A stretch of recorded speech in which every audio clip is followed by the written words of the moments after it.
এই পিস্তলটা কি করো তোমরা? আর এটা দিয়ে আমরা চিন্তায় ডাকাতি করি। তোমরা কোন কোন জায়গায় ডাকাতি করো?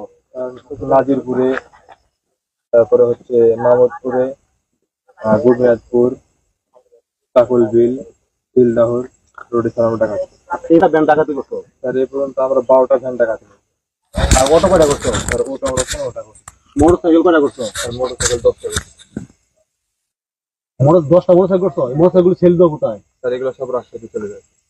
এই কার মাধ্যমে নাও? স্যার এটা হচ্ছে আমাদের ডিলার আছে, ডিলারের মাধ্যমে ডিলার নাম কি? স্যার ডিলারের নাম আব্দুল রাজ্জাক। সে আমাদের নেতৃত্বে বিএনপির একজন নেতা। সে হচ্ছে সবকিছু মানে আমাদেরকে হ্যান্ডেল করে। তোমরা এই যে চাঁদাবাজি করো? জি স্যার, চাঁদাবাজি করি। এই ইয়েতে কিসে চাঁদাবাজি করো? স্যার এটা হচ্ছে আমাদের এলাকাতে যারা হচ্ছে স্থায়ী পুকুর আছে, তার পুকুরে স্যার আমরা হচ্ছে তাদের হুমকি ধামকি দিয়ে ভয় দেখাই, ভয় দেখানোর পরে তারা আমাদেরকে টাকা দেয়।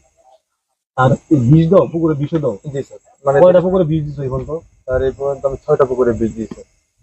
বিষ দেওয়ার কি বিষ কি ধরনের দিয়ে দাও না কোনো হুমকি হুমকি দাও বিষ দেওয়ার আগে? স্যার হুমকি দেওয়ার আগে আমরা টাকা মানে চাই যে আমাদেরকে টাকা না দিলে পরে বিষ দিয়ে দাও? তোমাদের গডফাদার কেডা? Sir godfather Abdul Razzak.